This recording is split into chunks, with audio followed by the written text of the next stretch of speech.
तो हेलो मेरे प्यारे स्टूडेंट्स, कैसे हैं आप लोग। हम आशा करते हैं कि आप सभी स्वस्थ होंगे, पढ़ाई लिखाई कर रहे होंगे। और हम लोग की चल रही थी महासंग्राम सीरीज। महासंग्राम सीरीज में पहला चैप्टर खत्म हो गया था, लेकिन अभी नीट और जेई का कोई भी सेशन अभी हुआ नहीं है, मतलब प्रैक्टिस सेशन नहीं हुआ है। तो बहुत जल्दी आपका प्रैक्टिस सेशन नीट के लिए भी और जेई के लिए भी आने वाला है। लेकिन एक कहानी थी बेटा, क्वालिटी ऑफ क्वेश्चंस अगर आपको करना है, सेकंड चैप्टर स्टार्ट हो गया था। तात्क्षणिक वेग और तात्क्षणिक क्षणों पे कहानी रुक गई थी। क्यों? क्योंकि उन सारे टॉपिक्स के न्यूमेरिकल करने के लिए आपको एक चीज बहुत जरूरी होगी, जिसे बोलते हैं अवकलन तथा समाकलन। देखो, हम लोग पढ़ने वाले हैं इस लेक्चर में फिजिक्स में यूज होने वाला अवकलन तथा समाकलन। जितना भी फिजिक्स में यूज होता है उतना से ज्यादा ही पढ़ लेंगे, कम नहीं पढ़ेंगे। जितना अगर जिसने ये वाला सेशन आज का देख लिया, उसको समाकलन अवकलन में दिक्कत होने वाली नहीं है। 11th के सिलेबस में तो दिक्कत होगी ही नहीं, और साथ ही साथ 12th में जो कहानी होती है उसमें भी दिक्कत नहीं होगी। तो शुरू करते हैं कहानी को। हम लोगों को क्या पढ़ना है बेटा इस लेक्चर में? इस लेक्चर में हम लोग को पढ़ना है अवकलन, यानी डिफरेंशिएशन बोलते हैं इसको अंग्रेजों की भाषा में, और पढ़ना है इंटीग्रेशन यानी समाकलन पढ़ना है, इसको बोलते हैं इंटीग्रेशन। क्या बोलते हैं? इंटीग्रेशन। इन दोनों टॉपिक को हम लोग को क्या करना है? पढ़ना है। अब देखो ध्यान से, क्या है अवकलन? क्या है अवकलन? अवकलन को बोलते हैं, अवकलन को बोलते हैं बेटा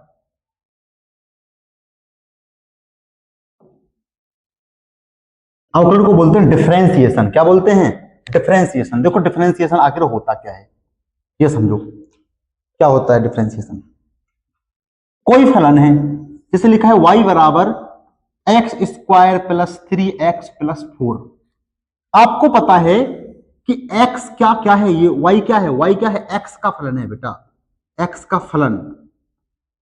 यानी जो y का जो मान है, x यहां पे चर है, x यहां पे क्या है? चर है। y का मान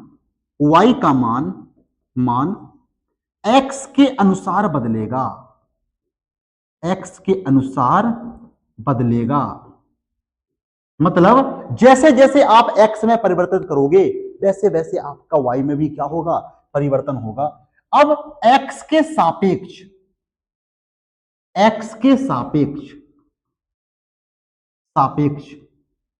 y के परिवर्तन की दर को, y के परिवर्तन की दर को क्या कहते हैं? क्या कहते हैं? y का x के सापेक्ष अवकलन कहते हैं। कहते हैं अवकलन कहते हैं। आप एक कहानी देखोगे बेटा आगे चल के, आप देखोगे कि जैसे आपके पास एक फलन है y, और फलन किसका फलन है? y x का फलन है। किसका फलन है? x का फलन है। तो आपने मान लो x का मान x1 से x2 कर दिया, यानी x में कितना परिवर्तन किए हो? x2 माइनस x1, यानी डेल्टा x। x में डेल्टा x परिवर्तन करने से x1 पर y का मान लो y1 था, और x2 मान करने पे y का मान y2 हो गया। तो y में परिवर्तन कितना हो गया? y2 माइनस y1, यानी डेल्टा y। समझना बात को। तो y के परिवर्तन की दर क्या है? डेल्टा x में y में डेल्टा y परिवर्तन हुआ है, तो y के परिवर्तन की दर हो जाएगा delta y upon delta x। ये है हमारा y के परिवर्तन की दर। y के परिवर्तन की दर x के सापेक्ष। किसके सापेक्ष? x के सापेक्ष। भाई परिभाषा तो यही है कि x के सापेक्ष y के परिवर्तन की दर को क्या कहते हैं? y का क्या कहते हैं? y का x के सापेक्ष अवकलन कहते हैं। क्या कहते हैं? अवकलन कहते हैं। अवकलन की थोड़ी सी और कॉन्सेप्ट पे चलते हैं हम लोग। एनसीईआरटी में ऐसा लिखा होगा बेटा, ऐसा लिखा होगा delta y upon delta x and equal to limit x tending to 0 delta y upon delta x equal to dy by dx। ये कहानी है अवकलन की। अवकलन का सिंबल क्या है? अवकलन का सिंबल यहीं पे लिखते हैं, यहां पे लिखते हैं अवकलन का सिंबल।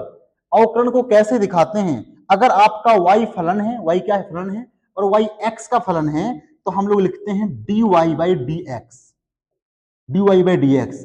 ये है असली सिंबल, क्या है ये, y का अवकलन, y का अवकलन, अवकलन x के सापेक्ष, x के सापेक्ष, y का अवकलन x के सापेक्ष, उसको लिखते हैं dy बाई डी एक्स। ये दिखाने का तरीका है, अवकलन को दिखाने का तरीका है, लेकिन दिखाने का तरीका यहां से आया है, यहां से आया है दिखाने का तरीका। ये कहानी क्या है, इस कहानी को बेटा फील करना, समझना बात को। जैसे सारे ही केसेस में, सारे के सारे केसेस में अवकलन आपको परिवर्तन की दर निकाल के दे देगा, लेकिन अवकलन का कॉन्सेप्ट क्यों आया स्पेशली ये समझना, जैसे फील करना। कोई भी अगर मान लो y बराबर कुछ लिखा है, उसका आप ग्राफ बना सकते हो, जैसे हमने बना लिया ग्राफ, ठीक है। जैसे जैसे ये कहानी लिखी है, जैसे ये कहानी लिखी है y बराबर 3x प्लस 2, समझना बात को बेटा, y बराबर 3x प्लस 2। इसका जो ग्राफ आएगा वो एक स्ट्रेट लाइन आएगा। अगर इसका y वर्सेस x आप ग्राफ बनाओगे तो यहां पे क्या आएगा, एक सरल रेखा में ग्राफ आएगा, यानी स्ट्रेट लाइन ग्राफ आएगा, स्ट्रेट लाइन ग्राफ आएगा। और स्ट्रेट लाइन ग्राफ का मतलब क्या है कि x में निश्चित परिवर्तन करने से, x में निश्चित परिवर्तन करने से,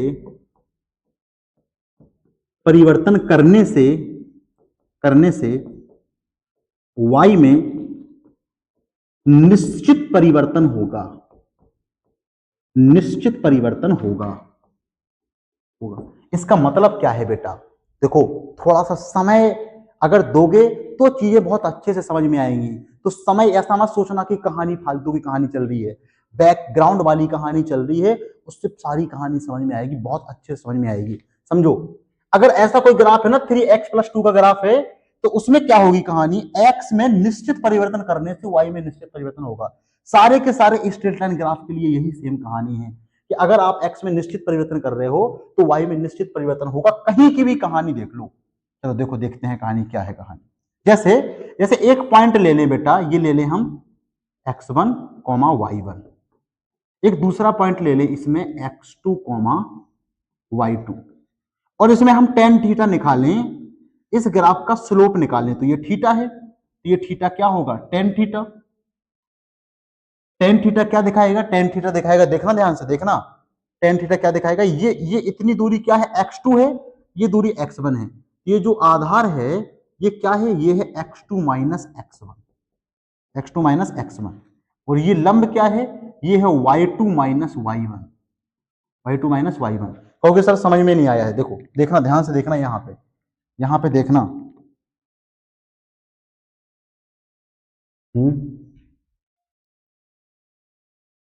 अरे बेटा,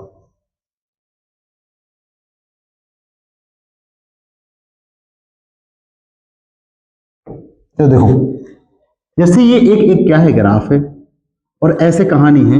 ये वाला पॉइंट है आपका क्या, x1, y1, और ये वाला पॉइंट है आपका x2, y2, और ये थीटा है,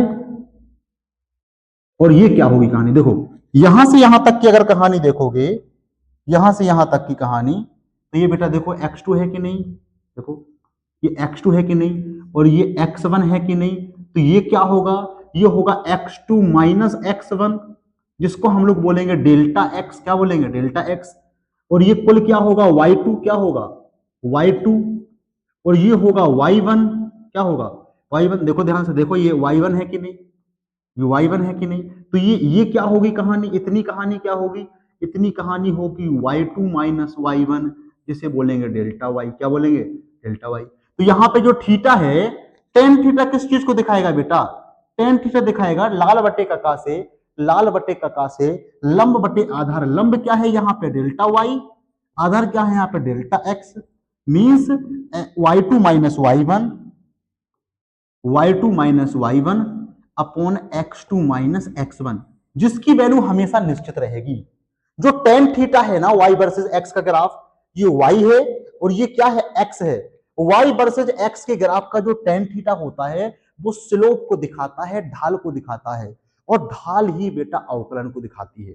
ढाल ही किसको दिखाती है, अवकलन को दिखाती है। और एक कहानी इसमें, इस कहानी में ऐड करो। यहां पे कहानी काफी लिख गई है, इसको थोड़ा छोटा करके लिखना, इसको थोड़ा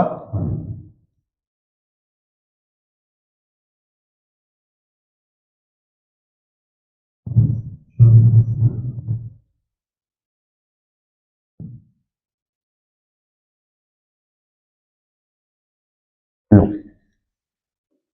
समझ बात को।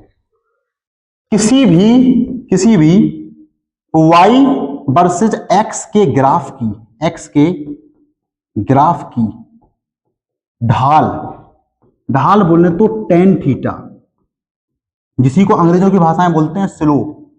क्या बोलते हैं? स्लोप। ठीक है, किसको दिखाती है? अवकलन को प्रदर्शित करती है, अवकलन को प्रदर्शित करती है। जब इतनी आसान बात थी बेटा, जब इतनी आसान बात थी कि स्लोप ऐसे निकल आएगा y2 minus y1 x2 minus x1, तो फिर क्यों जरूरत पड़ी अवकलन की? अभी समझ में आएगा। जैसे ये तो सरल रेखा ग्राफ बन गया, इस तरह का ग्राफ है जिसमें पावर सिर्फ एक है चर की, तो उसमें सरल रेखा ग्राफ आएगा। तो हर जगह टेन थीटा सेम होगा बेटा, कहीं भी किन्हीं भी पॉइंटों में देख लो, थीटा तो सेम ही रहेगा, थीटा तो सेम ही रहेगा। तो सरल रेखा के ग्राफों में क्या होता है? सरल रेखा के ग्राफ में कहानी ये होती है कि सब जगह टेन थीटा समान रहेगा, लेकिन अगर कुछ ऐसा ग्राफ बना दिया, अगर कुछ ऐसा ग्राफ है, अगर कुछ ऐसा ग्राफ है जिसे हम लोग बोलते हैं कर्व ग्राफ। क्या है बेटा? Curve graph. मान लो ऐसे ग्राफ, ऐसे कर्व। अगर कर्व ग्राफ है तो इस पॉइंट के लिए कहानी, इन दो पॉइंट के लिए, तीन पॉइंट के लिए कहानी अलग अलग हो जाएगी बेटा। यहां पे जब कर्व ग्राफ है y वर्सेस x, और कर्व ग्राफ क्या है? जहां पे पावर एक से ज्यादा हो जाए, जैसे जैसे लिखा है y बराबर 3x square plus 5x plus 3, इसका ग्राफ बनाओगे तो तुम्हें क्या मिलेगा? सीधी रेखा में ग्राफ नहीं मिलेगा, कहानी कुछ अलग होगी। अगर x क्यूब हो जाएगा तो कुछ अलग अलग ग्राफ की कहानी हो जाएगी। ऐसे अलग अलग चीजों के लिए कहानी क्या होती है? अलग अलग होती है बेटा। अगर सरल रेखा में ग्राफ नहीं है, कर्व ग्राफ है, ब्रेक डाउन ग्राफ है, तो वहां पे अलग अलग बिंदुओं के लिए क्या होती है? ढाल अलग अलग होती है। और ढाल अलग होने का मतलब क्या है? एक्स में अलग अलग जगह, अलग अलग जगह निश्चित परिवर्तन करने से, निश्चित परिवर्तन करने से, निश्चित परिवर्तन करने से y में अनिश्चित परिवर्तन होता है, अनिश्चित परिवर्तन होता है। मतलब यहां पे जो बेटा डेल्टा y बटे डेल्टा x होगा ना, वो हर जगह अलग अलग होगा। हर जगह क्या होगा? हर जगह क्या होगा? डिफरेंट होगा। क्या होगा? डिफरेंट होगा। क्यों डिफरेंट होगा बेटा? समझो, यहां पे टेन थीटा कैसे निकालोगे? यहां पे स्लोप निकालने के लिए, यहां स्लोप निकालने के लिए जिस बिंदु पर स्लोप निकालना है, उस बिंदु पर एक स्पर्श रेखा खींचेंगे। क्या खींचेंगे? स्पर्श रेखा। जैसे हमने कहा, इस बिंदु पर अगर हमें स्लोप निकालना है तो इस बिंदु पर स्पर्श रेखा खींच दिए। क्या खींच दिए? स्पर्श रेखा, स्पर्श रेखा। और वह स्पर्श रेखा एक्स अक्ष के साथ जितना एंगल का कोण बनाएगी वो टेन थीटा कहलाएगा। क्या? वह टेन थीटा कहलाएगा स्लोप। स्लोप, वही स्लोप क्या कहलाएगा? dy by d x. dy by d x क्यों क्यों कहलाएगा? समझना बात को। इस बिंदु को देखो बेटा, इस बिंदु को, जिस बिंदु पर स्पर्श रेखा खींची है ना, इसको जूम कर रहे हैं। क्या कर रहे हैं? जूम। इसको जूम कर दिए, इसको जूम कर दिए तो कुछ ऐसे कहानी देखने को मिली बेटा। ऐसे कुछ ग्राफ है और वो जो बिंदु है, वो बिंदु इस तरह का बिंदु है। ये सीधी रेखा है। क्या है? सीधी रेखा। इस बिंदु की कहानी क्या होगी? इस बिंदु की कहानी सीधी होगी कि नहीं? अरे छोटा सा बिंदु है बेटा, छोटे से बिंदु में क्या रहेगी कहानी? कर्व कहानी नहीं रहेगी, थोड़ी सी क्या रहेगी? बड़ी कहानी रहेगी। इस छोटे से बिंदु में ये वाला क्या है? पॉइंट। ये वाला पॉइंट क्या है? ये वाला पॉइंट आपका है, ये वाला पॉइंट है आपका x1 y1, और ये वाला पॉइंट है आपका x2 y2, x2 y2। तो तो तो ये क्या हो जाएगा, थीटा हो जाएगा, और ये थीटा हो जाएगा तो ये टेन थीटा निकालना है, तो ये क्या हो जाएगा, ये हो जाएगा डेल्टा वाई, और ये क्या हो जाएगा डेल्टा एक्स।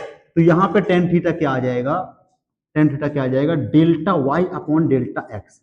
लेकिन समझना बात को बेटा, समझना, ये छोटा सा बिंदु है जिस पर स्पर्श रेखा खींची गई है, इस छोटे से बिंदु को जूम करके लिखा गया है, यानी जो डेल्टा एक्स है ना वो बहुत छोटा है।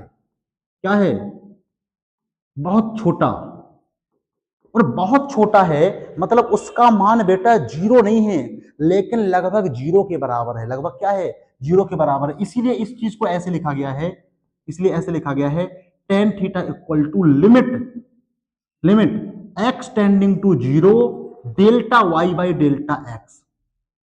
क्योंकि हर बिंदु के लिए कहानी चल रही है, और हर बिंदु की कहानी क्या होगी, अलग अलग होगी। जैसे इस बिंदु पर स्पर्श रेखा कुछ और है, इस बिंदु पर स्पर्श रेखा कुछ और होगी, इस बिंदु पर स्पर्श रेखा कुछ और होगी, और हर जगह के लिए टेन थीटा क्या होगा बेटा, डिफरेंट होगा। क्या होगा, डिफरेंट होगा। और ये जो लिमिट लग गई ना एक्स टेंडिंग टू जीरो, इस चीज को डेल्टा वाई डेल्टा एक्स ना लिख के अब लिखा जाता है d i d y by d x, d y by d x. तो क्यों अवकलन की जरूरत पड़ी, जब हमारे पास कर्व ग्राफ आ जाएं, जब हमारे पास ऐसी कहानियां आ जाएं जिनकी परिवर्तन की दर अलग अलग जगह अलग अलग हो, वहां पे अवकलन की जरूरत पड़ी है बेटा। ठीक है, ये बात हमें लगती है आपको समझ में आई होगी, आपको समझ में आई होगी। एक बार अवकलन को रिपीट करके बढ़ते हैं कहानी को। और अब एक बात हम आपको बताना चाहते हैं कि हमने आपको एक कॉन्सेप्ट बताया कि अवकलन की जरूरत क्यों पड़ी, अवकलन की ऐसी क्या कहानी है। अगर आपको ये कहानी समझ में आई है तो अच्छी बात है, और हमको पता है मैथ्स वाले बच्चों को तो ये कहानी अगर अब अभी समझ में आ गई तो अच्छी बात है, नहीं आई तो मैथ्स में तो और अच्छे से समझ में आ जाएगी, उनके लिए प्रॉब्लम नहीं है। प्रॉब्लम है बायो वाले बच्चों के लिए, कि बायो वाले बच्चों को फिजिक्स में इसका काम पड़ता रहेगा बार बार। तो सर क्या करें, हमको अभी जो आपने पढ़ाया, अभी आपने जो परिवर्तन की दर आपने जो कहानी लिखवाई वो हमको समझी में नहीं आई। नहीं समझ में आई है तो कोई दिक्कत नहीं है, जो फॉर्मूले अवकलन के लिखवाएंगे उनको रट लो बेटा, उन फॉर्मूले को रट लो एकदम। हम बोल रहे हैं यहाँ पे लिख लो, यहाँ पे स्टार बना के लिख लो कि सर ने बोला है रट लो। जो फॉर्मूले लिखवाएंगे, अब जो कहानी करने वाले अभी तक जो कहानी किए वो समझ लो कि सर ने कही ही नहीं, अगर समझ में नहीं आई। और अगर समझ में आई है तो अच्छी बात है, और अगर और अच्छे से सच में समझना चाहते हो, कुछ कुछ समझ में आया है तो इतनी कहानी को दोबारा रिपीट में देख लो। और अगर नहीं समझ में आई तो भी इग्नोर करो।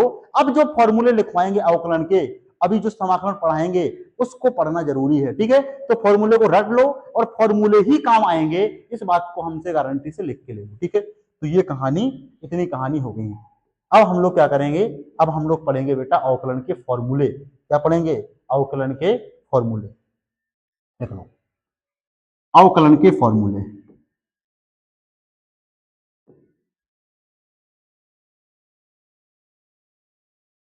अवकलन के फॉर्मूला, फॉर्मूला क्या होते हैं अवकलन के फॉर्मूले। सबसे पहला फॉर्मूला आपको मिलेगा अगर y बराबर लिखा है x की घात n, x की घात n, और आपको निकालना है अवकलन dy बाई dx, तो कैसे निकलेगा, d by d x, x की घात n का जो अवकलन होगा x के सापेक्ष वो आ जाएगा n x की घात n माइनस वन। ये है फॉर्मूला। ठीक है, और अगर अगर अगर दिया गया है y बराबर कोई कांस्टेंट c दिया गया है, क्या दिया गया है, कांस्टेंट c। अब कांस्टेंट में बेटा चर ही नहीं है, आपको निकालना है dy बाई डी एक्स, यानी d बाई डी एक्स, और y की जगह पे क्या है, c है। बेटा निश्चित कांस्टेंट है, कांस्टेंट के परिवर्तन की दर क्या होगी, कांस्टेंट तो परिवर्तित ही नहीं होता है, जब कांस्टेंट परिवर्तित नहीं होता है तो उसके परिवर्तन की दर क्या होगी, जीरो होगी। किसी भी कांस्टेंट का अगर अगर आप अवकलन करते हो तो वो जीरो होता है। क्या होता है, जीरो। इन दोनों बातों के ऊपर देखो छोटा सा एग्जांपल लेके करते हैं तो समझ में आ जाएगा।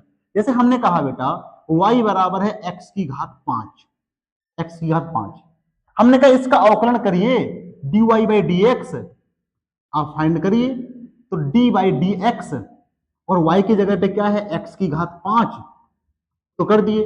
जो x की घात n है 5 है, वो 5 मल्टीप्लाई में आ जाएगा, 5 किस में आ जाएगा, मल्टीप्लाई में। और x की घात क्या हो जाएगा n-1। देखो फॉर्मूला क्या है, अगर x की घात n है तो जो n घात है वो मल्टीप्लाई में आ गई, यहाँ पे x की घात 5 है तो 5 गुणा में आ गया और 5 में से 1 घट गया यानी 4 हो गया और हो गया 5x की घात 4। ठीक है, और अगर ऐसे होता y बराबर सिर्फ 5 होता तो y बराबर ये कांस्टेंट है बेटा 5, 5 क्या बदलेगा तो dy dx और y की जगह पे क्या करेंगे 5 करेंगे तो क्या आ जाएगा 0 आ जाएगा। ये वाला एग्जाम्पल है इस वाले के ऊपर और ये वाला एग्जाम्पल है फर्स्ट वाले के ऊपर। छाप लो इस कहानी को। ठीक है, अगली कहानी, अगर कुछ ऐसा एक्सपोनेंशियल फंक्शन है बेटा, तीसरा फॉर्मूला y बराबर लिखा है e की घात x, क्या लिखा है e की घात x, तो e की घात x का होगा dy बाई dx हो जाएगा, क्या हो जाएगा e की घात x ही हो जाएगा। ठीक है, e की घात x का जो अवकलन होता है वो e की घात x ही होता है। क्यों, e क्या है यहाँ पे एक नियतांक है, x क्या है, इसके लिए एक चौथा फॉर्मूला है जो कि y बराबर क्या है a की घात x है। a की घात x का dy बाई dx अगर निकालेंगे, अवकलन निकालेंगे तो ये होता है a की घात x इंटू लॉग a, क्या हो जाता है लॉग a, और बेस e।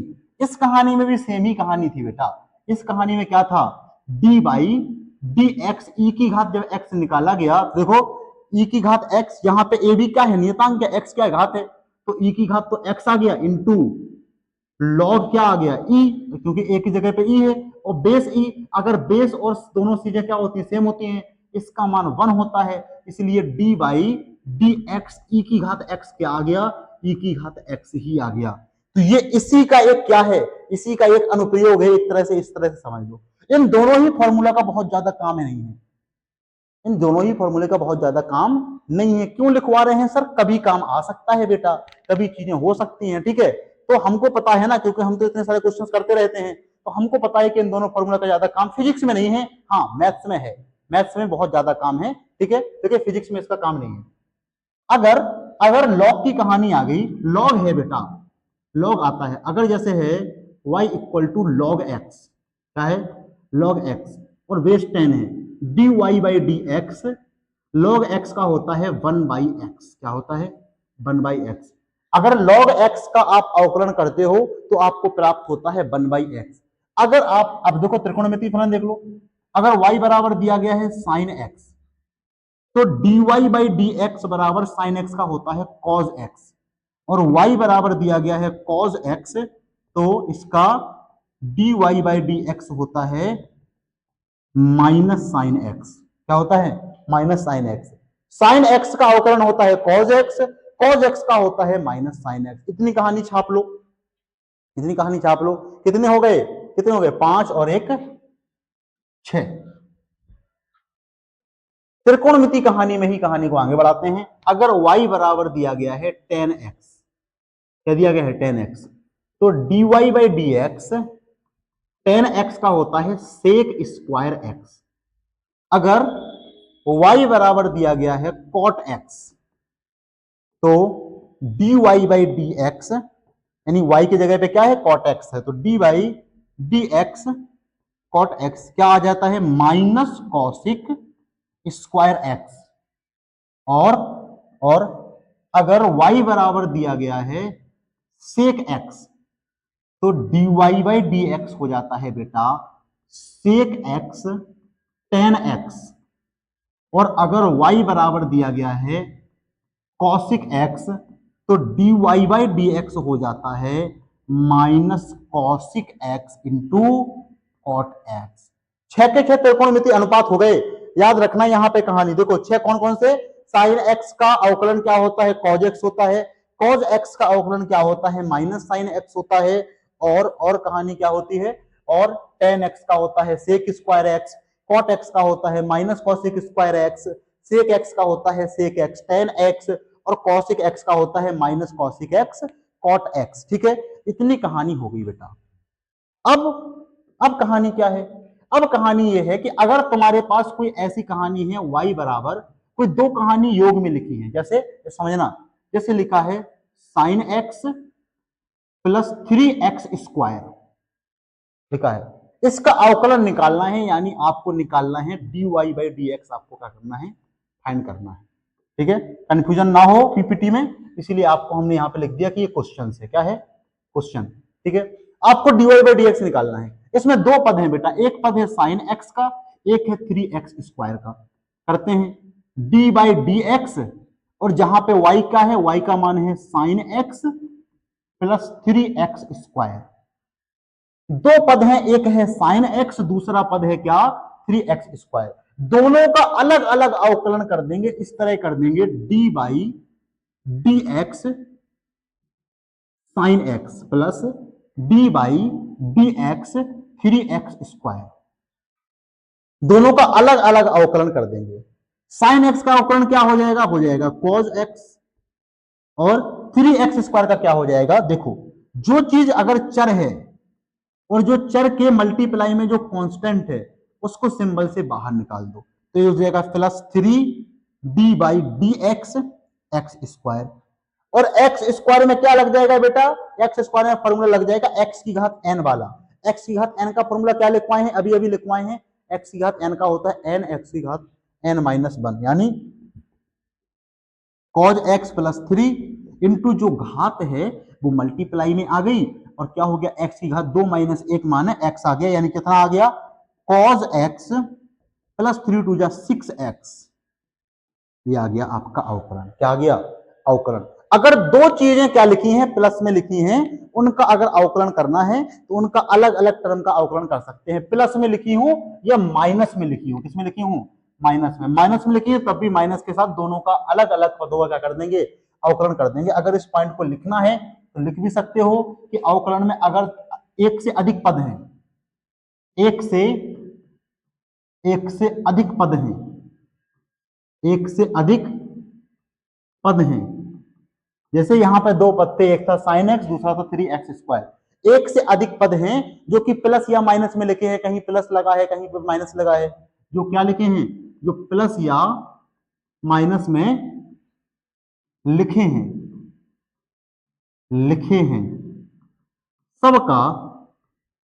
सबका अलग अलग अवकलन कर देंगे। सबका अलग अलग क्या कर देंगे बेटा? अवकलन कर देंगे। अवकलन कर देंगे। आगे बात समझ में? लेकिन दो चीजें अगर गुणा में लिखी हैं, गुणा वाली कहानी को समझना। अगर दो चीजें गुणा में लिखी हैं, जैसे लिखा, एक लिखा है v, दूसरा लिखा है क्या? u। ये y बराबर लिखा है, ठीक है, और x के सापेक्ष निकालना है, आपको निकालना है dy बाई डी एक्स। समझते हैं बात को? अगर दो फलन गुणा में लिखे हैं, जैसे एक फलन लिखा है v, दूसरा लिखा है u, ओके सर v और u क्या है? अभी देखते हैं कहानी को, अभी समझना, कॉन्सेप्ट समझना। अगर दो फलन गुणा में लिखे हैं तो क्या होगा इनका अवकलन? एक फलन को छोड़ दो, v को छोड़ दो, मल्टीप्लाई में दूसरे फलन का अवकलन चर के सापेक्ष, फिर जिसका अवकलन किए हो उसको छोड़ दो, फिर पहले वाले फलन का x के सापेक्ष क्या? अवकलन। ठीक है, यानी v को छोड़ दिए तो u का अवकलन, प्लस u को छोड़ दिए तो v का अवकलन। सर इसका एक एग्जांपल देखो, जैसे लिखा है y बराबर साइन एक्स कॉज एक्स। अब देखो यहां पे दो फलन है बेटा, एक है आपका साइन एक्स और दूसरा है आपका कॉज एक्स। एक है आपका u, दूसरा है आपका v। इन दोनों का अवकलन करना है। मतलब साइन एक्स को छोड़ दिए, कॉज एक्स का अवकलन, और कॉज एक्स का अवकलन क्या हो जाएगा? माइनस साइन एक्स, मतलब हो जाएगा माइनस साइन स्क्वायर एक्स। ठीक है, और प्लस दूसरे को छोड़ दिए, यानी कॉज एक्स को छोड़ दिए, साइन एक्स का अवकलन क्या हो जाएगा? Cos x. क्या हो जाएगा? कॉज एक्स, तो कॉज स्क्वायर एक्स। ये कहानी आ गई। समझ में आ रही बात? एक और कर लेते हैं मल्टीप्लाई वाली कहानी। जैसे लिखा है y बराबर एक्स स्क्वायर साइन एक्स। ठीक है, आपको इसका अवकलन निकालना है, आपको इसका dy बाई डी एक्स निकालना है। आप इसका निकालो, वीडियो को पॉज करके, वीडियो को रोक के इसका अवकलन निकालो। तो निकालोगे तो क्या हो जाएगा? ये हमारा u है एक्स स्क्वायर, और ये हमारा साइन एक्स क्या है? v है। एक को छोड़ के दूसरे का अवकलन, दूसरे को छोड़ के पहले का अवकलन। इसको छोड़ दिए तो एक्स स्क्वायर साइन एक्स का अवकलन क्या हो जाएगा बेटा? Cos x, plus sine x को छोड़ दिए और एक्स स्क्वायर का अवकलन क्या हो जाएगा? 2 एक्स तो कितना आ जाएगा, आ जाएगा x square cos x plus 2x sine x. ये हो गया आपका आंसर। क्या हो गया आंसर? क्लियर है कहानी? इस तरह से क्या हो जाएगी, कहानियां आ जाएंगी। अगर भाग वाली कहानी है, ये वाली बात समझनी जरूरी है। अगर भाग की कहानी चल रही है, अगर किसकी कहानी चल रही है, भाग की, दो फलन अगर भाग में लिखे हैं, किसमें लिखे हैं, भाग में, भाग में डिवाइड में लिखे, जैसे y बराबर लिखा है v अपॉन यू, क्या लिखा है, v अपॉन यू। तो क्या करेंगे इसकी कहानी को, अगर आपको निकालना है dy बाई डी एक्स निकालना है, तो क्या करो, जो u है अपॉन वाला, उसको क्या करो, उसको मल्टीप्लाई में लिखो, u into dv upon D x, और माइनस, और क्या लगाओ, माइनस। अब आपने किसका कर दिया है, v का अवकलन कर दिया, तो अब करेंगे, अब b को लिखेंगे मल्टीप्लाई में, और D by d x you का अवकलन अपॉन, अपॉन में क्या है, u है, तो u का स्क्वायर। ठीक है, यानी कैसी है कहानी, कहानी किस तरह की, कहानी इस तरह की है, को हर को, ये अंश होता है, ऊपर वाला अंश होता है, क्या होता है, ऊपर वाला अंश होता है, और अपॉन वाला क्या होता है, हर होता है, क्या होता है, हर। हर को गुणा में लिख के अंश का अवकलन माइनस अंश को गुणा में लिख के हर का अवकलन, और बटे में हर का क्या, स्क्वायर, हर का क्या, स्क्वायर। अब सर ये क्या कहानी है, इसको एग्जाम्पल के तौर पे समझेंगे तभी ये समझ में आएगी कहानी। अगर जैसे लिखा है y बराबर लिखा है x square upon sine x, क्या लिखा है, साइन एक्स। इसको तो हम लोग वैसे भी लिख सकते हैं कि मान लो cosec x में चला गया, लेकिन ऐसे लिखो, चलो लो इसको ऐसे कर देते हैं, इसको ऐसे कर देते हैं, इसको ऐसे कर देते हैं कि लिखा है साइन एक्स अपॉन लो सेक एक्स, क्या लिखा है, सेक एक्स। इसकी कहानी करते हैं।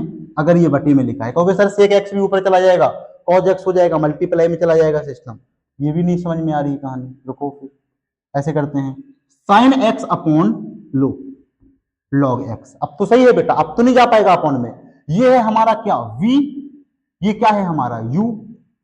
फॉर्मूला क्या है, फॉर्मूला ऐसा है कि हर को छोड़ के, यानी u को छोड़ के, किसका अवकलन, v का अवकलन, यानी अंश का अवकलन, माइनस अंश को छोड़ के हर का अवकलन, और अपॉन हर का स्क्वायर हो जाएगा। ये कहानी हो जाएगी। अब इस कहानी को फॉर्मूले के ऊपर रखते हैं, इस कहानी को रखते हैं, ये हमारा अंश है, ये हमारा हर है। आप वीडियो को पॉज करके इसको सॉल्व करके देखना कि क्या आपका आंसर मैच कर रहा है। देखना, log x से क्या है, log x, तो log x D by d x अंश का अवकलन क्या हो जाएगा, साइन एक्स का अवकलन क्या हो जाएगा, cos x, minus sine x को छोड़ेंगे, log x का अवकलन क्या हो जाएगा, 1 by x upon log square x, क्या हो जाएगा, log स्क्वायर एक्स। ये कहानी आ गई, ये आंसर आ गया। इसको हम लोग क्या कर लेंगे, सॉल्व कर लेंगे। समझे बात को? अगर दो फलन क्या है, भाग में लिखे हैं, तो इस तरह की कहानी हो जाएगी आपकी। ठीक है, चलो अब एक जो बहुत अच्छा टॉपिक है अवकलन का, वो होता है बेटा फलन के अंदर फलन। क्या होता है, फलन के अंदर फलन, कि फलन के अंदर अगर फलन है तो कहानी क्या होगी। तो 5 मिनट का रेस्ट रहेगा, थोड़ा सा हम पानी वानी पी लें, उसके बाद कहानी शुरू करते हैं।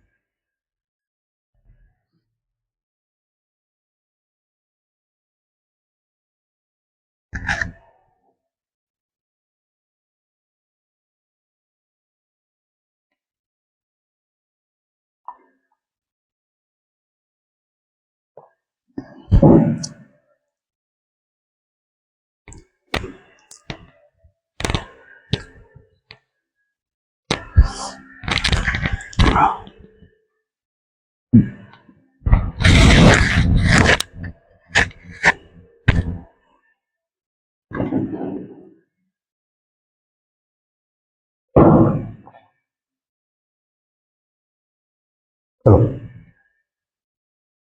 तो आते हैं अपने टॉपिक पे। अपना टॉपिक क्या है बेटा, फलन के अंदर फलन है। क्या है, फलन के अंदर फलन। कैसे, जैसे अगर एक फलन दिया गया है, आपको फील करना, क्वेश्चन से ही कर लेंगे डायरेक्ट, कुछ जगह आपको बताया जाएगा इसको टी मानो, उसको ये करो, उसको करो, नहीं, जिस तरह से सीखेंगे ना उस तरह से सीधा सीधा क्या हो जाएगा, सॉल्व हो जाएगा। जैसे y बराबर लिखा है साइन एक्स स्क्वायर। अब दिक्कत यह है कि अगर यहां पे ये लिखा होता y बराबर, अगर यहां पे लिखा होता साइन एक्स, तो कहते सर इसका अवकलन सीधा सीधा लिख देते, फॉर्मूला दिया गया है कॉज एक्स लिख देते। लेकिन यहां पे लिखा है साइन एक्स स्क्वायर, क्या लिखा है? Sine x square. इसकी कहानी को कैसे करें, इसकी कहानी को कैसे करें, ये सबसे बड़ी बात है। साइन एक्स स्क्वायर लिखा है, तो हम कह रहे हैं कि आपको क्या चाहिए, आपको यहां पे साइन एक्स चाहिए, क्या चाहिए? Sine x. तो dy बाई डी एक्स निकालते हैं, D by d x sine x square. आपको यहां पे चाहिए बेटा एक्स। हमने कहा आप उसको एज्यूम कर लो अपने दिमाग में कि ये पूरा क्या है? एक्स है। क्या है? एक्स। अगर ये एक्स होता तो इसका अवकलन क्या हो जाता? कॉज एक्स हो जाता। आपने एक्स किसको एज्यूम किया? एक्स स्क्वायर को। आपने अपनी सहूलियत के हिसाब से जिसको जो चीज दिमाग में एज्यूम की है ना, उसका भी अवकलन मल्टीप्लाई में कर दो, यानी multiply D by d x x square, बस आंसर आ जाएगा। यहां से क्या आ जाएगा? आंसर आ जाएगा। यानी कॉज एक्स स्क्वायर तो आपका आ ही गया, और एक्स स्क्वायर का क्या हो जाएगा? एक्स की घात एन वाला फॉर्मूला लग जाएगा, एन यानी एन मल्टीप्लाई में चला जाएगा, और एक्स की घात एन माइनस वन यानी आ गया 2x कॉज एक्स स्क्वायर। ठीक है, ये जो एक्स स्क्वायर है बेटा, ये क्या है? एंगल में लिखा हुआ है त्रिकोणमिति के, इसीलिए वो इधर नहीं आएगा, इधर नहीं आएगा वो। ठीक है, जैसे और एक समझते हैं कहानी। जैसे लिखा है, जैसे लिखा है y बराबर, ये भी क्वेश्चन ही था और ये भी क्या है? क्वेश्चन ही। y बराबर लिखा है e की घात 3x, e की घात 3x। अब e की घात 3x लिखा है, आपको पता है कि dy by d x of e की घात x तो होता है बेटा e की घात x। हमने कहा आपको दिक्कत कौन कर रहा है? आपको 3x दिक्कत कर रहा है ना, आप 3x को अपने दिमाग में x लेके चल लो तो e की घात x का क्या हो जाता? अवकलन e की घात x ही हो जाता। और किसको अपने दिमाग में x एज्यूम किया? 3x को, तो लो d by d x 3x। और 3x का अवकलन क्या होता है? 3x का अवकलन होता है e की घात 3x। ये तो कहानी खत्म है।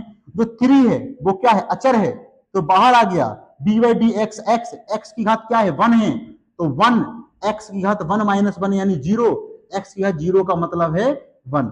किसी की भी घात 0, सिर्फ एक्स की घात 0 नहीं, किसी की भी घात अगर 0 है तो वो क्या हो जाएगा? 1 हो जाएगा उसका मान। ये आ जाएगा e की घात 3x इंटू 3, यानी 3e की घात क्या हो जाएगा? लो लो, क्या हो जाएगी कहानी? आ जाएगा 3e की घात 3x। ठीक है, चलो इसका स्क्रीनशॉट ले लो। और जैसे लिखा है, जैसे लिखा है sine sine x cube 3x cube, लो साइन 3x क्यूब। अब एक तो फलन साइन एक्स होता है, साइन एक्स के अंदर कहानी है, इसलिए इसको कहेंगे फलन के अंदर फलन। तो आपने क्या किया? 3x क्यूब को एक x एज्यूम किया अपने दिमाग में, और ये हो गया, ये हो गया साइन एक्स का अवकलन। क्या हो गया? साइन एक्स के अंदर हो गया कॉस 3x क्यूब, और फिर डी बाई डी एक्स किसको एज्यूम किया? वो 3x क्यूब को ही आपने क्या किया है? अपने दिमाग में x एज्यूम किया है। तो क्या हो जाएगा? 3x क्यूब का क्या हो जाएगा? 3 3 या 9 एक्स स्क्वायर, और कॉस 3x क्यूब तो है ही। सर ये 9x स्क्वायर कैसे आ गया? अरे देखो, जो n था वो मल्टीप्लाई में आ गया, n में से एक घट गया तो 3 था तो 2 हो गया, और 3 मल्टीप्लाई में आएगा तो 3 का क्या हो गया? 9 हो गया, ये हो गया। ठीक है, फलन के अंदर फलन की कहानी को थोड़ा सा और कहानी बढ़ाते हैं। देखो कैसे, जैसे लिखा है sine sine 3 e to the power 3x। अब क्या है कहानी? अब फलन के अंदर फलन और फलन के अंदर फलन की कहानी है। मतलब आपको तो यहां पे साइन एक्स होता तो इसको आप एक्स मानते चलते, तो आप क्या कर लेते? इसका हो जाता cos 3 e to the power 3x। ऐसा हो जाता कि नहीं हो जाता? मतलब इस पूरे को आपने एक्स किया है, और डी बाई डी एक्स, जिस कहानी को आपने एक्स एज्यूम किया है उसका अवकलन कर दो 3 e to the power 3x। अब दिक्कत क्या है कि भाई e की पावर x होता, 3 तो बाहर आ जाएगा, 3 बाहर आ गया तो हो गया 3 cos 3 e to the power 3x d by d x e to the power 3x। ठीक है, अगर e की पावर x होता तो e की पावर x का अवकलन तो क्या हो जाता? e की पावर x होता, लेकिन यहां तो कहानी अलग हो गई, e की पावर 3x, इसको x एज्यूम कर लो। 3 cos 3 e to the power 3x, और इसका क्या हो जाएगा ई टू दी पावर 3x, क्योंकि ई की पावर x का क्या होता है ई की पावर x। इसको एज्यूम किया हो तुरंत, इसका मल्टीप्लाई में अवकलन D by d x 3x, और 3x का क्या हो जाएगा 3 हो जाएगा, आगे 3 3 जा 9, 9 cos 3 e to the power 3x, e to the power 3x, और ये गुणा में लिखा है बेटा, ये इसके मल्टीप्लाई में नहीं लिखा है, लिखना है तो इस चीज को इधर भी लिख सकते हो, ठीक है। आगे बात समझ में, इस तरह करनी है कहानी। यहाँ पे कहानी क्या हुई है, e की पावर 3x का e की पावर 3x हो गया, लेकिन 3x का फिर से अवकलन कर दिए, x का क्या हो गया 1 हो गया, 3 तो 3 इधर आ गया, 3 3 9 होगी कहानी। इस तरह होता है फलन के अंदर फलन, जो आपको चाहिए, जो आप अपने दिमाग में एज्यूम करके चल रहे हो, उस चीज को उस तरह मान लो और आपकी कहानी क्या हो जाएगी, सॉल्व हो जाएगी। एक और अलग बात है, अलग प्रकार के चर के साथ अवकलन, डालो हेडिंग, अलग प्रकार के, अलग अलग अलग प्रकार के, अलग प्रकार के चर के साथ, चर के साथ अवकलन, अवकलन। अलग प्रकार के चर की कहानी क्या है, जैसे लिखा है y बराबर 3x square plus 5x plus 3, और आपसे कहा जाए कि आप ज्ञात करो dy बाई डी टी, और ये कहानी क्या होगी भाई, y जो फलन है वो x का फलन है, लेकिन अवकलन निकालने को बोला है t के सापेक्ष, तो कैसे निकालोगे, आप निकालोगे d बाई डी टी, और क्या लिख गया 3x square plus 5x plus 3, लिख गया कि नहीं लिख गया। अब इसमें 3 पद हैं, तीनों पद का अलग अलग अवकलन होगा, लेकिन दिक्कत तो यही है कि x के सापेक्ष नहीं है, t के सापेक्ष है। आप अपने दिमाग में ऐसे लेके चलो कि जो t है बेटा वो x है, पूरा अवकलन कर दो, और पूरा अवकलन करने के बाद उस चर का, उस अलग चर के सापेक्ष भी अवकलन मल्टीप्लाई में लिख दो। देखो कैसे, जैसे जैसे अगर ये x ही होता तो 3x स्क्वायर का क्या हो जाता, 3 इंटू जो घात है 2 वो मल्टीप्लाई में आ जाती, और x की घात 2 माइनस 1 x हो जाती, प्लस 5x का हो जाता 5, 3 क्या है निश्चित है, नियतांक है, उसका अवकलन हो जाता 0। ये आ गया क्या, ये आ गया 6x प्लस 5, लेकिन चर क्या था x, तो dx बटे dt, ये आ गया आंसर। समझ में आई कहानी। यानी अगर अलग प्रकार के चर के साथ अगर आपको अवकलन करना है तो पहले अवकलन उसी चर के सापेक्ष कर दो, जो अवकलन आएगा उसके गुणा में उस चर का उस दूसरे चर के सापेक्ष अवकलन लिख दो, ऐसे लिख दो dx बटे dt, ठीक है। जैसे समझना दूसरा क्वेश्चन हम यहां पे कर रहे हैं, जैसे लिखा है y बराबर 4x cube plus 3x square, आपको निकालना है dy बाई डी टी, ठीक है। अपना दिमाग लगाना, क्या आप सही सोच रहे हो, वीडियो को पॉज कर दो, अपना सॉल्व करो और करना कि क्या कहानी बताई जा रही है। 4x की घात क्यूब है तो 3 आ गया मल्टीप्लाई में, x की घात 3 माइनस 2 क्या हो गया स्क्वायर हो गया, प्लस 3 दूनी 6 x हो गया, क्या हो गया x हो गया, और क्या आ जाएगा 4 12, 12x square plus 6x plus क्या हो गया 6x।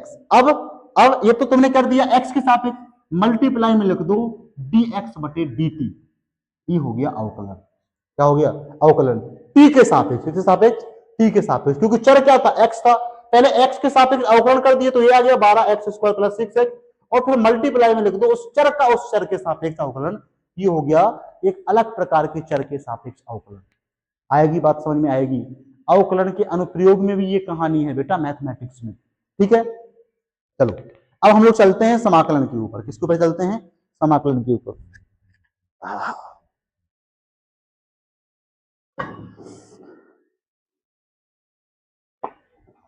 तो अब हम लोग चलेंगे समाकलन के ऊपर कि इंटीग्रेशन के ऊपर, कि इंटीग्रेशन क्या होता है।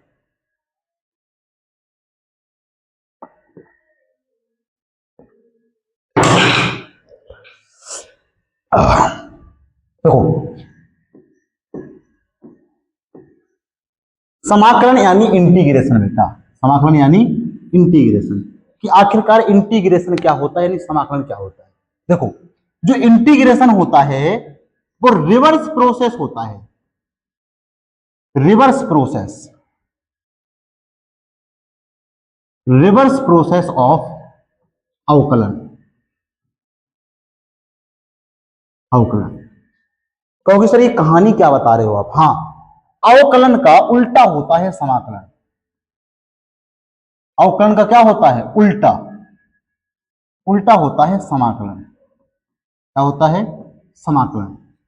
कैसे उल्टा? जैसे समझो, जैसे हमने कहा कि cos x का अवकलन होता है sin x, तो sin x का cos x का अवकलन होता है माइनस sin x, तो sin x का जो समाकलन होगा, वो होगा, क्या होगा? Minus cos x। देखो कैसे, चलो sin x से समझ में ज्यादा आएगा। sin x का अवकलन होता है cos x। क्या होता है? cos x। तो cos x का समाकलन क्या होगा? sin x। सिंपल सी कहानी है। sin x का अवकलन होता है, अवकलन cos x, तो cos x का समाकलन क्या होगा? समाकलन क्या होगा? sin x। इस समझो, आपके पास कोई a है, आपने a का अवकलन किया तो b मिला, b का समाकलन कर दोगे तो फिर से क्या मिल जाएगा? a मिल जाएगा। क्या मिल जाएगा? a। ऐसी कहानी है। जैसे आपके पास a है, क्या है? a। a का क्या कर दिए? अवकलन कर दिए। क्या कर दिए? अवकलन। आपको b मिल गया, फिर b का क्या कर दिए? समाकलन। तो क्या मिल गया? a मिल गया। बस बात यह है कि समाकलन में हमें उल्टा सोचना पड़ता है, इसलिए कहानी थोड़ी सी कठिन सी लगती है। क्या लगती है? कठिन सी। ग्राफ के रूप में समझ लेते हैं इस कहानी को कि ग्राफ क्या होता है। ठीक है, इस सब कहानी को मिटा देते हैं इधर, ऐसे बस इस कहानी को याद रखो कि द रिवर्स प्रोसेस ऑफ अवकलन क्या होता है? समाकलन होता है। ऐसी कहानी याद रखनी है। ए वाली कि ए का अवकलन करेंगे तो बी मिलेगा, और बी का समाकलन करेंगे तो क्या मिलेगा? ए मिलेगा। ठीक है, अवकलन फॉर ए, समाकलन फॉर एस। ए का अवकलन तो बी, और बी का समाकलन कर दिया तो फिर ए मिल गया। ठीक है, अगर ग्राफ है, y का समाकलन कर रहे हो x के सापेक्ष, तो जो y वर्सेस x ग्राफ है, इस ग्राफ का क्षेत्रफल दिखाता है कौन दिखाता है क्षेत्रफल? इस ग्राफ का क्षेत्रफल दिखाता है समाकलन यानी इंटीग्रेशन। किसी भी ग्राफ का, यानी उस फलन के ग्राफ का चर के सापेक्ष जो एरिया होगा ग्राफ का, क्या होगा? एरिया, वो दिखाता है बेटा समाकलन। तो समाकलन की बहुत ज्यादा ग्राफ वाली उस पर नहीं जाते हैं कहानी को, वो गर्मी बहुत ज्यादा है, कोशिश करते हैं कि समाकलन को थोड़ा सा विस्तार में ना समझ के जो काम की चीजें हैं उसको समझते हैं, और लेक्चर्स को क्या करते हैं? एंड करते हैं। ठीक है, तो समाकलन वाली कहानी को देखते हैं, क्या है कहानी। देखो, समाकलन पता चल गया। रिवर्स प्रोसेस ऑफ क्या होता है? समाकलन होता है। समाकलन के फॉर्मूले देखते हैं। क्या देखते हैं? फॉर्मूला।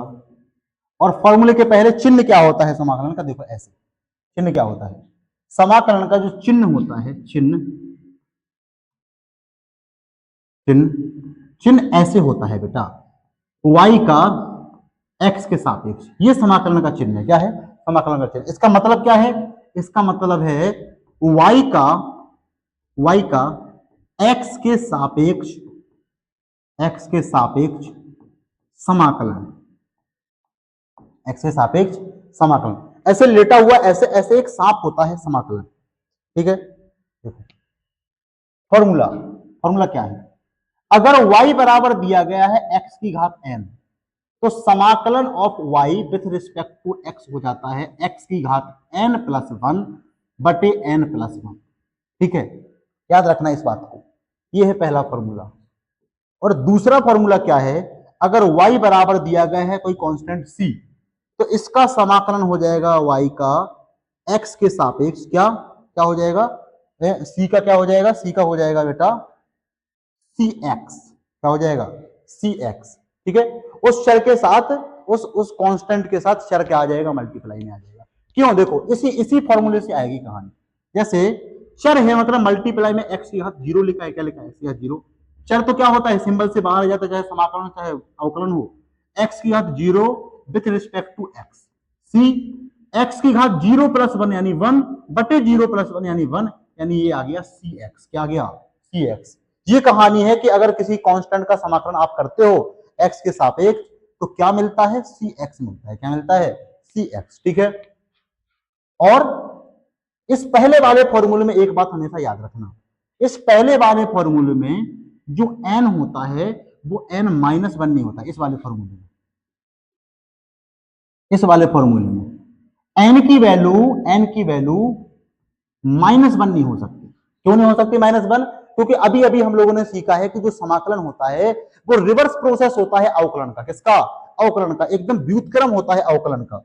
और यहां पे कहानी क्या है, अगर n का मान वन हो गया, माइनस वन हो गया, तो y बराबर एक्स की घात minus one means one upon x.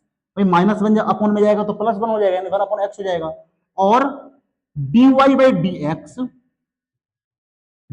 D x one upon x, इसको क्या होना चाहिए बेटा, log x होना चाहिए कि नहीं होना चाहिए? क्यों? क्योंकि जो log x का अवकलन था वो वन बाई एक्स था कि नहीं था? तो वन बाई एक्स का समाकलन क्या होना चाहिए, log x होना चाहिए। इसीलिए x की घात माइनस वन क्या है, वन बाई एक्स है। तो वन बाई एक्स का अगर समाकलन करोगे तो आपको log x मिलेगा। तो x की घात माइनस वन का इस फॉर्मूले से कहानी नहीं आएगी और बाकी सारी कहानियां आएंगी। ठीक है, याद रहना इस चीज को याद रखना बेटा, ये ज्यादा इंपॉर्टेंट है। x की घात माइनस वन का जो समाकलन होगा वो क्या होगा, log x होगा, ना कि x की घात माइनस x की घात n वाले फॉर्मूले से क्या करेंगे, इसको करेंगे। और दो फॉर्मूले और रख लो याद, बस खत्म कहानी। समाकलन में बहुत ज्यादा फॉर्मूले याद रखने भी नहीं है। अगर जैसे y बराबर साइन एक्स है तो समाकलन of y with respect to x आ जाएगा क्या, cos x का क्या होता है, माइनस साइन एक्स होता है, तो साइन एक्स का क्या हो जाएगा, माइनस cos x। कहोगे सर आप यहाँ पे प्लस सी क्यों नहीं लिख रहे हैं, अभी समझते हैं उस कहानी को। ठीक है, और अगर y बराबर cos x है तो d by d integration of y with respect to x क्या हो जाएगा, cos x का हो जाएगा बेटा sin x। ठीक है, cos x का समाकलन sin x होता है, लेकिन sin x का होता है माइनस cos x। इतनी कहानी आप लोगों ने समझ ली। एग्जाम्पल देखो, जैसे y बराबर लिखा है बेटा एक्स क्यूब, समाकलन of y with respect to x क्या हो जाएगा, समाकलन ऑफ x की घात तीन विथ रिस्पेक्ट टू x। जो x की घात n है, तीन है, तीन मल्टीप्लाई में आ गया, x की घात तीन में से एक गया, कितना आ गया, दो आ गया। ठीक है, लेकिन बात यह है बेटा कि x की घात तीन, आपने 3x स्क्वायर, आपने देखना आपने 3x स्क्वायर का क्या किया, आपने 3x स्क्वायर का क्या निकाला, अवकलन निकाला। क्या निकाला, अवकलन। क्योंकि 3x की घात तीन का, अरे अरे अरे रुको रुको रुको रुको रुको, यहां ब्लंडर हो गया, यहां भारी मिस्टेक हो गया भैया। यहाँ पे मिस्टेक ये हो गया कि हम यहाँ पे समाकलन निकाल रहे हैं ना, तो समाकलन का फॉर्मूला होता है एक्स की घात n प्लस वन बटे n प्लस वन, यानी x की घात तीन प्लस वन यानी चार, और बटे n प्लस वन यानी चार। ये होता है समाकलन, होता है कि नहीं होता है? यानी आप x की घात चार बटे चार का जब क्या करोगे बेटा, जब फिर से अवकलन करोगे तो आपको ये मिलना चाहिए, x की घात क्यों मिलना चाहिए, देखो करते हैं। एक बटे चार तो एक बटे चार है, एक्स की घात चार का करेंगे तो चार मल्टीप्लाई में आ गया, एक्स की घात चार माइनस एक यानी तीन आ गया, चार से चार कट गया, एक्स की घात क्या आ गया, तीन आ गया। लेकिन एक चीज और है, अगर ये ऐसे ना लिखा होता, एक्स की घात चार बटे चार और प्लस तीन लिखा होता, तो भाई एक्स की घात चार बटे चार का भी तो अवकलन यही आता, लेकिन तीन का क्या हो जाता है, जीरो हो जाता। तीन का क्या हो जाता है, जीरो। एक्स की घात चार बटे चार प्लस तीन, एक्स की घात चार बटे चार चार, एक्स बटे चार प्लस चार, प्लस में कोई भी कांस्टेंट रहे उसका अवकलन तो जीरो होता है। तो आपको पता ही नहीं चल पाएगा ना बेटा कि x की घात चार बटे चार का अवकलन एक्स क्यूब है कि x की घात चार बटे चार प्लस तीन का जो है अवकलन क्या है, x की घात तीन है। तो x की घात तीन का जब तुम समाकलन करोगे तो आपको यहाँ पे अनिश्चितता है ना कि ये है कि ये है कि कुछ और है प्लस में कांस्टेंट। इसीलिए कहानी क्या होती है, समाकलन दो प्रकार के होते हैं। कितने प्रकार के होते हैं, समाकलन के प्रकार, समाकलन के प्रकार, समाकलन के प्रकार। समाकलन बेटा दो प्रकार के होते हैं। हमने फिर से कहा था मैथमेटिकल टूल है, थ्योरी पे ज्यादा फोकस नहीं करना है, स्टोरी कॉन्सेप्ट को समझना है और कॉन्सेप्ट समझना। एक होता है निश्चित समाकलन, क्या होता है, निश्चित समाकलन, निश्चित समाकलन। और एक क्या होता है, एक होता है अनिश्चित समाकलन। क्या होता है? अनिश्चित समाकलन। अनिश्चित मतलब यहां प्लस कांस्टेंट क्या है इसको दिमाग में नहीं लाना है। उसने कहा कि आप किसी भी चीज का अनिश्चित को देख लो, अनिश्चित को, अनिश्चित को, अनिश्चित को, उसने कहा किसी भी फलन का आप समाकलन करो विथ रिस्पेक्ट टू एक्स, जो आएगा आंसर वो तो आएगा ही आएगा, इसके प्लस में एक रैंडमली कोई भी सी लिख दो, और जिस सी का मान आपको पता ही नहीं है, क्या नहीं है, पता नहीं है, पता नहीं है, इसीलिए अनिश्चित है। तो आपने कभी कभी देखा होगा समाकलन के फॉर्मूले में लिखा होगा कि जैसे ऐसे लिखा है, जैसे लिखा है एक्स क्यूब, क्या लिखा है, एक्स क्यूब, इसका समाकलन कर रहे हैं विथ रिस्पेक्ट टू एक्स, तो क्या हो जाएगा, आ जाएगा एक्स की घात 4, क्योंकि एक्स की घात एन का फॉर्मेट बन रहा है, एक्स की घात 3 प्लस 1 बटे 3 प्लस 1 यानी 4, और प्लस लिख दिए सी, प्लस क्या लिख दिए सी, ये हो गया अनिश्चित समाकलन।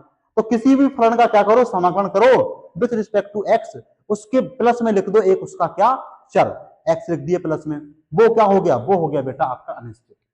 निश्चित क्या होता है, निश्चित, निश्चित, निश्चित जिसमें सी की वैल्यू फिक्स रहती है। जैसे आपने आपने समाकलन किया y का विथ रिस्पेक्ट टू x, लेकिन आपने यहां पे लिमिट लगा दी बेटा ए से लेके बी तक, ए से लेके बी तक, और लॉजिकली भी सत्य है कि समाकलन क्या होता है, किसी भी ग्राफ का क्षेत्रफल निकालता है। तो अब भाई तुम्हें क्षेत्रफल निकालना है तो ग्राफ तो कहीं भी चलता जाएगा, चलता जाएगा, कितना क्षेत्रफल निकालोगे। आपने अगर यहां पे फिक्स कर दिया कि भाई x1 से लेकर के x2 तक का क्या निकालना है, आपको क्षेत्रफल निकालना है, तो आप इतना क्षेत्रफल निकाल दोगे। तो यहां पे चर की लिमिट दी होती है बेटा, जैसे लिमिट यहां पे दी गई है ए टू बी, क्या दी गई है, ए टू बी। आप यहां पे क्या कर लो, यहां पे क्या कर लो, आपने समाकलन निकाल लिया y डैश। अब यहां पे लोअर लिमिट ये ए है और ये क्या है, अपर लिमिट है। यहां पे ध्यान देना, ये जो जो कहानी है, ये जो कहानी है ये है लोअर लिमिट, क्या है, लोअर लिमिट, क्या है, लोअर लिमिट। ये जो कहानी है वो क्या है, अपर लिमिट, क्या है, upper limit, upper limit, upper limit. यानी कहने का मतलब यह है कि जो चर है, चर की शुरुआत ए से हो रही है और चर बी तक जा रहे हैं, कहां तक जा रहे हैं, बी तक। आपने y का क्या निकाल लिया, y का समाकलन निकाल लिया, y डैश आ गया। आप क्या करो, एक बार अपर लिमिट रखो और माइनस एक बार लोअर लिमिट रखो, बस इस कॉन्सेप्ट को याद रखना बेटा, अपर लिमिट माइनस लोअर लिमिट, अपर limit minus lower limit. Sir ये कहानी क्या है, आपको याद रहनी चाहिए, अपर limit minus lower limit. Questions करते हैं उसके बाद समझ में आ जाएगा क्या है upper limit plus lower limit. जैसे देखना, दिया गया है y बराबर 3x क्यूब और लिमिट है x बराबर 1 से लेकर के x बराबर 3 तक। समझना बात को, कहां से शुरुआत हो रही है, शुरुआत हो रही है 1 से, तो ये है हमारी लोअर लिमिट, क्या है, लोअर लिमिट, और ये क्या है हमारी अपर लिमिट। और कहानी बात को समझना बेटा, क्या लोअर लिमिट छोटी हो सकती है, हाँ लोअर लिमिट छोटी हो सकती है। क्या लोअर लिमिट बड़ी हो सकती है, हाँ बड़ी हो सकती है। भाई लोअर लिमिट 10 से लेकर के अपर लिमिट 3 भी हो सकती है, ज्यादा से कम की तरफ भी कहानी जा सकती है, कोई बड़ी बात नहीं है, ठीक है। तो ये नहीं सोचना है कि लोअर लिमिट छोटी होगी बड़ी, कहानी शुरू कहां से हो रही है, कहां से कहां तक जा रही है। हमने कहा है 1 से लेकर 3 तक जा रही है, तो इसीलिए लोअर लिमिट, स्टार्टिंग जो लिमिट होती है उसे लोअर लिमिट कहा जाता है। चलो करते हैं, समाकलन किए 3x क्यूब का विथ रिस्पेक्ट टू x, और लिमिट क्या है, लोअर लिमिट 1 है, अपर लिमिट क्या है 3 है। इसका समाकलन हुआ, 3 बाहर आ गया, 3 क्या आ गया, बाहर आ गया, और x क्यूब का क्या हुआ बेटा, समाकलन हुआ, तो x की घात n प्लस 1 यानी x की घात 4, और बटे क्या आ जाएगा 4, और लिमिट क्या है, लोअर लिमिट क्या है 1 है, अपर लिमिट क्या है 3 है। एक बार upper limit minus lower limit, मतलब x की जगह पे एक बार 3 और माइनस एक बार 1, क्या आ जाएगा आंसर, आंसर आ जाएगा 3। अपर लिमिट क्या है, 3 की घात 4 बटे 4 माइनस 1 की घात 4 और बटे 4, ठीक है। एक बार x की जगह पे 3 और माइनस एक बार लोअर लिमिट, ठीक है, और इसको सॉल्व कर लोगे आपका एक आंसर आ जाएगा। आंसर पूरी कहानी को सॉल्व कर लोगे, 3 3 9 27, 27 गुणे 3 कितना हो जाएगा, देखो देखो कर ही देते हैं, 3 गुणे 27 गुणे 3 कितना हो जाएगा, 7 × 3 = 21 और 30 × 30 = 60, कितना हो जाएगा, हो जाएगा 81, 81/4 माइनस 1 की घात 4/4 क्या हो जाएगा, 4 हो जाएगा, आ जाएगा 3 गुणे 80/4, 4 दूनी 8, 20, क्या आ जाएगा, 20×3 = 60, 60 आपका आंसर हो गया। इस तरह आप कर लोगे अपर लिमिट माइनस लोअर लिमिट करके। आगे बात समझ में बेटा, आ गई? चलो देखो, और बस अब समाकलन को यहीं पे क्या करते हैं, समाप्त करते हैं। Thanks for watching. कहोगे सर आपने आपने जो है ताक्षणिक त्वरण और ताक्षणिक वेग के क्वेश्चन नहीं करवाए, देख रहे हो हालत, गर्मी देख रहे हो, पसीना कहां कहां कहां कहां कहां घुस के आ रहा है। तो कोई बात नहीं, अगले लेक्चर में कर लेंगे क्वेश्चंस, ठीक है। इस लेक्चर में समाकलन अवकलन समझ गए। अवकलन समाकलन के सारे फॉर्मूले जरूरी हैं, उन फॉर्मूले को एकदम से रट डालना बेटा। फॉर्मूले रट डालोगे क्वेश्चंस बनने लगेंगे, अगर फॉर्मूले नहीं रटोगे तो क्वेश्चन नहीं बनेंगे। और थोड़ा कॉन्सेप्ट याद रखना कि लिमिट में अपर लिमिट माइनस लोअर लिमिट होता है, और समाकलन के लिए तो हमने 4 फॉर्मूले बताए हैं। x की घात n ही इंपॉर्टेंट है। x की घात n का समाकलन क्या बताया है, x की घात n+1/n+1, और कांस्टेंट का क्या होता है, कांस्टेंट इनटू चर आ जाता है, यानी c का cx हो जाता है, ठीक है। और क्या बताए हैं, sin x का क्या हो जाता है, माइनस cos x हो जाता है, cos x का क्या हो जाता है, sin x हो जाता है। इतनी कहानी क्या है आपको बता दी गई है। अगर समझ में आया है तो चैनल को सब्सक्राइब करो, वैसे आप लोग करके रखे हो, ये नए बच्चों के लिए कहानी, आप लोग को बुरा नहीं मानना है। और वीडियो को क्या कर दो, लाइक कर दो, ठीक है। तो बाय बाय, मिलते हैं अगले लेक्चर में, तब तक के लिए ओके बाय। बने रहो एलडी स्टडी, पढ़ाई लिखाई करते रहो, ठीक है, मजे करते रहो, बाय बाय।